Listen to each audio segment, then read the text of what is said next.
ಎಲ್ರಿಗೂ ನಮಸ್ಕಾರ. ನಾವಿವತ್ತು 5 ಕೆಜಿ ಚಿಲ್ಲಿ ಚಿಕನ್ನ ಹೇಗೆ ಮಾಡೋದು ಅಂತ ನೋಡೋಣ ಬನ್ನಿ. ಒಂದು ಪಾತ್ರೆಗೆ 200 ml ಆಗುವಷ್ಟು ಎಣ್ಣೆನ ಸೇರಿಸಿ, ಎಣ್ಣೆ ಚೆನ್ನಾಗಿ ಕಾದ ನಂತರ ಅದಕ್ಕೆ 1 ಕೆಜಿ ಕಟ್ ಮಾಡಿರುವಂತಹ ಈರುಳ್ಳಿನ ಸೇರಿಸಿ, ಈರುಳ್ಳಿನ ಚೆನ್ನಾಗಿ ಫ್ರೈ ಮಾಡಬೇಕು. ಈರುಳ್ಳಿ ಎಲ್ಲ ಬಣ್ಣ ಚೇಂಜ್ ಆಗಬೇಕು, ಅಲ್ಲಿವರೆಗೂ ಚೆನ್ನಾಗಿ ಫ್ರೈ ಮಾಡಿ.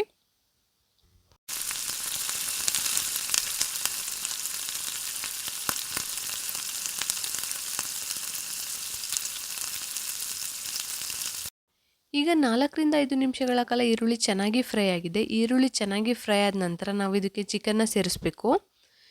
ಚಿಲ್ಲಿ ಚಿಕನ್ ಇದು ತುಂಬಾ ಕಡಿಮೆ ಸಾಮಗ್ರಿಗಳನ್ನು ಬಳಸಿ ಮಾಡಬಹುದಂತಹ ಚಿಕನ್ ಆಗಿದೆ ಮತ್ತು ಇದು ತುಂಬಾ ಟೇಸ್ಟಿಯಾಗಿ ಬರುತ್ತೆ.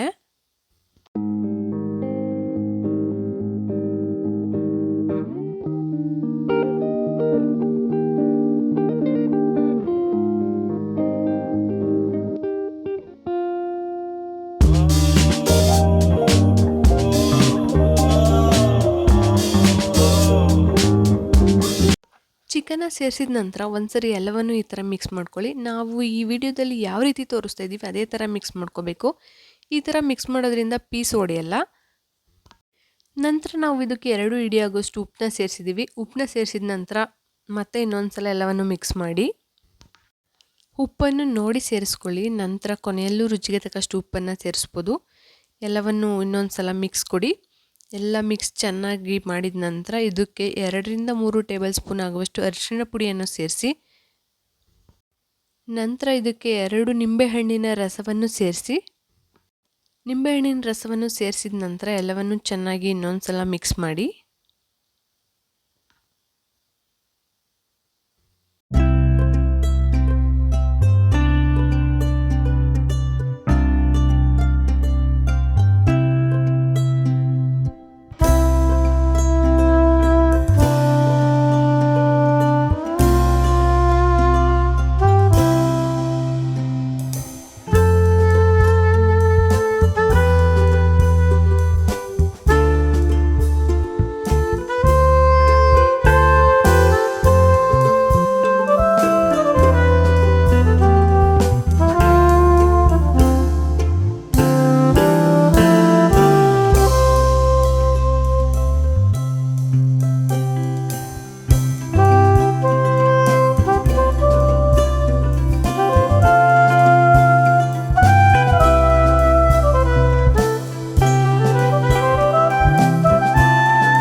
ಭಾಗದಷ್ಟು ಚಿಕನ್ ಚೆನ್ನಾಗಿ ಬೆಂದಿದೆ. ಈಗ ನಾವು ಇದಕ್ಕೆ 200 ಗ್ರಾಮ್ ಆಗುವಷ್ಟು ಹಸಿರು ಮೆಣಸಿಕಾಯಿನ ಸೇರಿಸಬೇಕು. ಆ ವಿಡಿಯೋ ಆಗ್ತಾ ಇರೋದು ಸ್ಕಿಪ್ ಆಗಿದೆ. ಬೇಕಿದ್ರೆ ಅರಿಶಿನ ಪುಡಿನ ಸೇರಿಸ್ಕೊಳ್ಳಿ ಕಲರ್ ಬೇಕು ಅಂದರೆ. ಹಸಿರು ಮೆಣಸಿಕಾಯಿ ಹಾಕಿದ ನಂತರ ಎಲ್ಲವನ್ನು ಚೆನ್ನಾಗಿ ಮಿಕ್ಸ್ ಮಾಡಿ ಚೆನ್ನಾಗಿ ಬೇಯ್ತಾ ಇರುತ್ತೆ.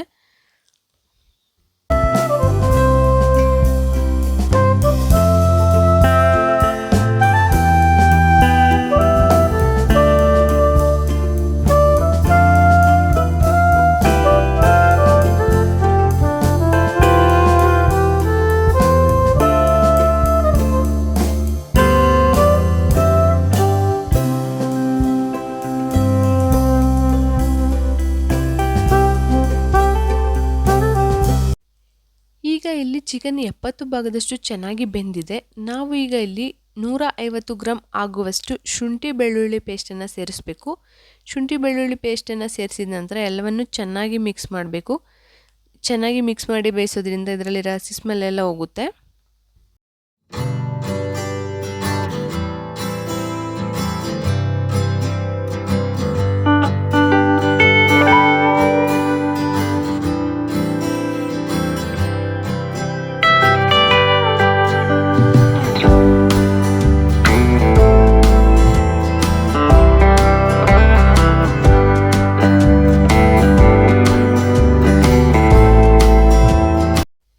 ನಂತರ 200 ಗ್ರಾಮ್ ಆಗುವಷ್ಟು ಟೊಮೊಟೊನ ಸೇರಿಸಬೇಕು. ಟೊಮೊಟೊ ಎಲ್ಲವನ್ನು ಸೇರಿಸಿದ ನಂತರ ಎಲ್ಲವನ್ನು ಚೆನ್ನಾಗಿ ಮಿಕ್ಸ್ ಮಾಡಿ.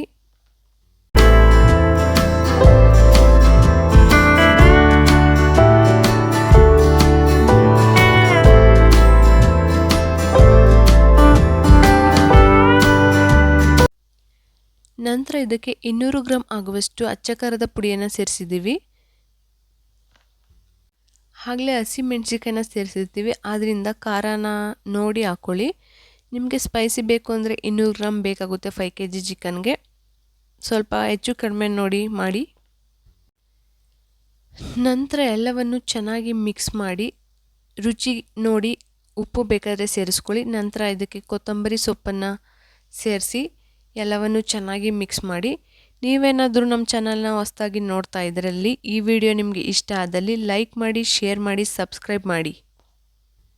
ನೀವು ನಿಮ್ಮನೆ ಫಂಕ್ಷನ್ಗಳಲ್ಲಿ 5 kg ಚಿಕನ್ ಮಾಡ್ತಾ ಇದ್ದೀರಾ ಅಂದರೆ ಈ ಥರ ಮಾಡಿ ನೋಡಿ ಹೇಗೆ ಬಂತು ಅಂತ ಕಮೆಂಟ್ ಮಾಡಿ. ನಾವು ಇಲ್ಲಿ ಸೋಯಾ ಸಾಸ್ನ ಬಳಸಿಲ್ಲ. ಫೈನಲಿ ಇನ್ನು 5 ನಿಮಿಷಗಳ ಕಾಲ ಇದೆ, ಇನ್ನೇನು ಆಫ್ ಮಾಡಬೇಕು ಅನ್ನೋ ಟೈಮಲ್ಲಿ 5 ರಿಂದ 6 ಟೇಬಲ್ ಸ್ಪೂನ್ ಸೋಯಾ ಸಾಸ್ನ ಬಳಸ್ಬೋದು. ಅದು ಆಪ್ಷನಲ್, ತುಂಬಾ ಚೆನ್ನಾಗಿರುತ್ತೆ.